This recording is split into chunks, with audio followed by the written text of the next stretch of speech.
नमस्कार भाइयों, स्वागत है आप सभी का आपके अपने YouTube चैनल सरकारी भारत में।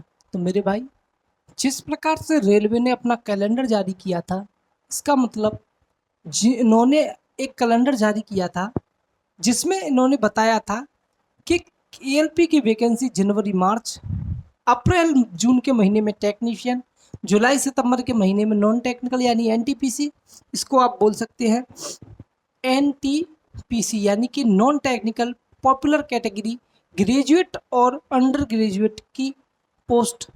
और इन्होंने एक और चीज़ बोली थी कि अक्टूबर से लेकर के दिसंबर, अक्टूबर का महीना चल रहा है, दिसंबर आएगा, बीच में नवंबर है। इन्होंने बोला था यहाँ पर इस कैलेंडर को देखते हुए आपको इतना तो पता ही चल गया होगा कि इन्होंने जो कैलेंडर जारी किया था उसको ये टाइम टू टाइम अपना वादे पर सही उतर रहे हैं। तो मेरे भाई, इनके इस वादे को देखते हुए हम इस चीज़ का अनुमान जरूर लगा सकते हैं कि इन्होंने बोला था अक्टूबर से दिसंबर के बीच लेवल 1। मेरे भाई, जो ग्रुप डी की वैकेंसी है, मैं बात कर रहा हूँ रेलवे ग्रुप डी की वैकेंसी की। तो मेरे भाई, रेलवे ग्रुप डी की वैकेंसी है वो आपकी, आप सभी को पता होगा, लेवल 1 के अंदर आती हैं। तो मेरे भाई, अक्टूबर का महीना आधा निकल गया है, अगला महीना नवंबर का है और इन्होंने बोला था अक्टूबर से दिसंबर के बीच में आपके एप्लीकेशन मांगे जाएंगे ग्रुप डी के अंदर। तो मेरे भाई, तैयार हो जाइए, क्योंकि ग्रुप डी के एप्लीकेशन बहुत जल्द मांगे जाएंगे। दिवाली के तुरंत बाद आपको ग्रुप डी का नोटिफिकेशन देखने को यहाँ पर मिलेगा। मेरे भाई, अगर ग्रुप डी के नोटिफिकेशन आपको देखने को मिलेगा तो उससे पहले ही आपको उसके बारे में सारी की सारी जो भी जानकारी है होनी जरूर चाहिए, ताकि आप पहले से ही प्रिपेयर हो सकें कि आपको फॉर्म भरना है, आपकी एजुकेशनल क्वालिफिकेशन उसके लिए क्या रहनी चाहिए, उसका जो परीक्षा है उसमें क्या आएगा। आपने तैयारियां तो शुरू कर दी होंगी रेलवे की, एनटीपीसी और जो आपकी एएलपी टेक्नीशियन वाले जो परीक्षाएं चल रही हैं, आपकी आरपीएफ की भी परीक्षा आने वाली है, तो उसके लिए आपने तैयारियां तो शुरू कर दी होंगी। तो थोड़ा बहुत ही उसमें क्या होता है, ग्रुप डी के अंतर्गत आपको उसके सिलेबस में थोड़ा बहुत चेंज देखने को मिलता है, ज़्यादा चेंज नहीं होता है। लेकिन मेरे भाई, आपको पता ज़रूर होना चाहिए कि इसकी जो पैटर्न है, क्या प्रोसीजर है सिलेक्शन का पूरा। अगर मैं बात करूं मेरे भाई, यहाँ पर एप्लीकेशन, यहाँ पर अगर मैं बात करूं एप्लीकेशन आपके नवंबर नवंबर के सेकंड वीक, यहाँ पर नवंबर के सेकंड वीक में आपको रेलवे ग्रुप डी की वैकेंसी देखने को मिलेगी। एज की बात करूं मेरे भाई, तो एज यहाँ पर आपकी क्या रहने वाली है, 18 वर्ष से लेकर के 33 वर्ष की आयु यहाँ पर रहने वाली है। यह है आपकी अनरिजर्व्ड, यानी कि जिनको जो आते हैं अनरिजर्व यानी कि अनारक्षित लोग जो हैं, उनके लिए 18 वर्ष से 33 वर्ष। SC ST को यहाँ पर 5 साल का एज रिलैक्सेशन मिल जाता है, OBC को 3 साल का एज रिलैक्सेशन मिल जाता है। तो जो 18 से 41 वर्ष के बीच में SC ST वाले हैं वो यहाँ पर अप्लाई कर सकते हैं, और OBC वाले 18 से 39 के बीच वाले जो हैं वो कर सकते हैं। अब बात करते हैं कि वैकेंसी तो आएंगी, लेकिन नंबर ऑफ वैकेंसीज कितनी रह सकती हैं।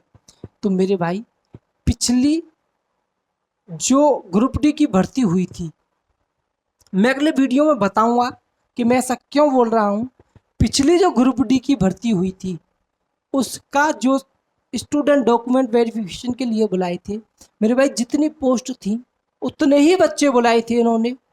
तो वहाँ पर कुछ लोग मेडिकल में फेल हुए, कुछ लोग डॉक्यूमेंट वेरिफिकेशन में निराश हुए, तो उनकी जो पद हैं वो अभी भी खाली हैं, उनकी भी प्रोसेस साथ के साथ चल रही है। जो पिछली भर्ती ग्रुप डी एनटीपीसी वगैरह की हुई थी, वहाँ पर इन्होंने क्या किया था, जो टोटल नंबर ऑफ सीट थी उतने ही बच्चे डॉक्यूमेंट वेरिफिकेशन के लिए बुलाए थे। तो उनमें से कुछ लोग क्या थे, डॉक्यूमेंट वेरिफिकेशन में बाहर हो गए, कुछ लोग मेडिकल में बाहर हो गए, तो उनकी पोस्ट बची थी। यही प्रोसीजर आपको, अगर आपने नोटिफिकेशन पढ़ा होगा, तो मेरे भाई ये चीज़ आप देखना, उस नोटिफिकेशन में इन्होंने साफ साफ मेंशन कर रखा है कि जितने नंबर ऑफ वैकेंसीज हैं हम सिर्फ उतने ही कैंडिडेट को डॉक्यूमेंट वेरिफिकेशन के लिए बुलाएंगे। इसका मतलब अगर आपको मेरे जो अनुमान है, मेरा अनुमान है 55,000 प्लस पोस्ट आपको ग्रुप डी के अंदर देखने को मिलेंगी। एनटीपीसी के अंदर आपने देखी होंगी, आप नोटिफिकेशंस को एक बार खंगालना, पढ़ना, वहाँ पर एक डॉक्यूमेंट वेरिफिकेशन वाले पोर्शन में आपको एक चीज़ देखने को मिलेगी कि जितने नंबर ऑफ वैकेंसीज हैं सिर्फ उतने ही लोगों को डॉक्यूमेंट वेरिफिकेशन के लिए बुलाया जाएगा। इसका मतलब अगर 10,000 जगह हैं तो 10,000 बच्चों को डीवी के लिए बुलाया जाएगा। डीवी में मान के चलिए 2,000 मेडिकल में फेल हो गए, 100-200 डॉक्यूमेंट वेरिफिकेशन में बाहर हो गए, तो लगभग 2,500 पोस्ट आपकी खाली हो जाएंगी। फिर उनके लिए ये जो और बच्चे हैं जो परीक्षा दे गए हैं उनको फिर अलग से बुलाएंगे। इन्होंने और परीक्षाओं की तरह यहाँ पर ये रूल नहीं रखा है कि हम जैसे यहाँ पर 55,000 पोस्ट आपको देखने को मिलेंगी, तो 55,000 पोस्टों के लिए इनकी डबल नंबर ऑफ स्टूडेंट को डॉक्यूमेंट वेरिफिकेशन के लिए बुलाएं। मेरे भाई यहाँ पर आप देखना नोटिफिकेशन, वहाँ पर आपको देखने को मिलेगा कि इन्होंने साफ साफ बोला है जितने नंबर ऑफ वैकेंसीज हैं उतने लोग ही डॉक्यूमेंट वेरिफिकेशन को बुलाए जाएंगे। तो मेरे भाई आपको तैयारी ऐसी करनी है कि पहली जो लिस्ट ये जारी करेंगे, इसका मतलब टोटल नंबर ऑफ वैकेंसीज जितनी है उसी के अंदर आपको अपनी रैंक लानी है। अगर 55,000 है तो 55,000 के अंदर ही आपका नंबर होना चाहिए। आप दूसरे वाले डॉक्यूमेंट वेरिफिकेशन में नहीं, बल्कि पहले वाले डीवी के अंतर्गत अंदर ही आप अपने डॉक्यूमेंट का वेरिफिकेशन कराएं। उस प्रकार से आपको अपनी तैयारियां शुरू करनी है। एजुकेशनल क्वालिफिकेशन की बात करूं मेरे भाई ग्रुप डी के अंदर, तो यहाँ पर आपको ज़्यादा पढ़ा लिखा होने की ज़रूरत नहीं है, सिर्फ 10th पास आप हैं तो चल जाएगा। कुछ इसमें पोस्ट होंगी आपकी ग्रुप डी के अंदर जहाँ पर ITI को भी यहाँ पर ये मांगेंगी, जिसमें SCBT से आपने ITI की हो या NCBT से की हो, वो दोनों ही यहाँ पर चलेंगी। एग्ज़ाम पैटर्न की बात करूँ मेरे भाई कि एग्ज़ाम का सिलेबस क्या रहने वाला है, तो यहाँ पर जनरल साइंस में आपको 25 क्वेश्चन, मैथमेटिक्स में भी 25 question, general intelligence and reasoning के अंतर्गत 30 क्वेश्चन और general awareness and current affair के अंदर 20 क्वेश्चन देखने को मिलेंगे। यहाँ पर अगर बात करें कि समय कितना मिलेगा, तो मेरे भाई यहाँ पर जो आपका समय है वो 90 मिनट है, और जो लोग फिजिकली चैलेंज्ड हैं उनको यहाँ पर आधे घंटे यानी 30 मिनट एक्स्ट्रा दिए जाएंगी। नेगेटिव मार्किंग मेरे भाई यहाँ पर होगी, आपकी 1/3 की नेगेटिव मार्किंग आपको देखने को मिलेगी। अगर फिजिकल टेस्ट की अगर मैं बात करूँ तो फिजिकल में यहाँ पर जो मेल कैंडिडेट हैं उनका क्या होगा, यहाँ पर 2 बार रनिंग होगी। पहली कौन सी रनिंग होगी, 100 मीटर की, जिसमें आपको 35 किलो वजन लेकर के 100 मीटर को 2 मिनट में क्वालिफाई करना है।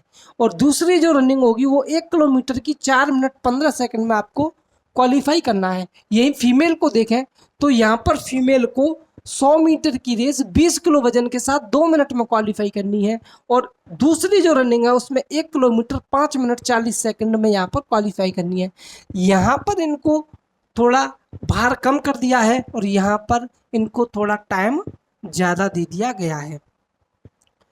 जो ये रनिंग होगी, ये क्वालिफाइंग होगी, इसका मतलब इसके नंबर आपको यहाँ पर देखने को नहीं मिलेंगे, ये सिर्फ आपको पास करनी है। अगर बात करें फाइनल मेरिट, फाइनल मेरिट किसके आधार पर बनेगी, तो मेरे भाई रनिंग के यहाँ पर नंबर नहीं है। जो फाइनल मेरिट है वो रिटन एग्जाम पर जो आप परीक्षा में अंक लेकर आएंगे उन्हीं के ऊपर आपकी फाइनल मेरिट बनेगी। बात करें प्रिपरेशन, तो मेरे भाई प्रिपरेशन के लिए आपको कहीं भी जाने की ज़रूरत नहीं है। क्लासेस रेलवे के एग्जाम्स को टारगेट करते हुए रीजनिंग, मैथमेटिक्स और साइंस की क्लासेस रोज़ाना रेगुलर चल रही हैं आपकी इसी चैनल पर, जिसका नाम है सरकारी भारत। प्लेलिस्ट बनी हुई है, सीधे आप चैनल की प्लेलिस्ट खोलें, वहाँ पर आपको जिस भी चीज़ की क्लास चाहिए, रीजनिंग, मैथ, साइंस, सारी की सारी NCERT बेस, क्योंकि रेलवे के एग्जाम्स में NCERT पैटर्न पर ही एग्जाम पेपर बनता है। तो मेरे भाई NCERT को ही बेस बना करके और प्रीवियस ईयर्स को देखते हुए, उनका सिलेबस देख करके और जो क्वेश्चन का पैटर्न है उसको देख कर के ही आपको पढ़ाया जा रहा है। इसका मतलब जो परीक्षा आपकी होने वाली है रेलवे की, उसमें जो क्वेश्चन होंगे वो सीधे के सीधे आपको यहाँ क्लास से ही देखने को मिलेंगे। तो मेरे भाई आपको प्रिपरेशन सरकारी भारत से करनी है, क्योंकि समय जो हाल फिलहाल पेपर आने वाले हैं एएलपी, आरपीएफ, आपका टेक्नीशियन, इनके लिए आपके पास समय नहीं बचा है। तो उसकी प्रिपरेशन आप हमारे चैनल पे से कर सकते हैं। मेरे भाई कोई भी सवाल आपका इससे संबंधित बनता है तो आप कमेंट बॉक्स में ज़रूर अपना क्वेश्चन पूछें, आपको आंसर दिया जाएगा। यहाँ तक वीडियो देखने के लिए मेरे भाई धन्यवाद। कोई भी अगर जानकारी चाहिए तो आप कमेंट जरूर करेंगे, और मेरे भाई तैयारी आप चैनल से करेंगे। अगर आप प्रीवियस ईयर्स को सॉल्व करना चाहते हैं तो आपको टेलीग्राम चैनल आपके वीडियो के डिस्क्रिप्शन में दिया गया है, वहाँ से आप टेलीग्राम चैनल ज्वाइन कर लेना। तो आपको इन एग्ज़ाम्स के प्रीवियस ईयर जो पेपर हैं वो मिल जाएंगे, जो कि आपकी आने वाली परीक्षाओं में बहुत कारगर सिद्ध होने वाले हैं। तो मेरे भाई मिलते हैं अगली वीडियो में, तब तक के लिए धन्यवाद। हंसते रहिए, मुस्कुराते रहिए और अपनी तैयारियां बहुत अच्छे से करते रहिए। धन्यवाद।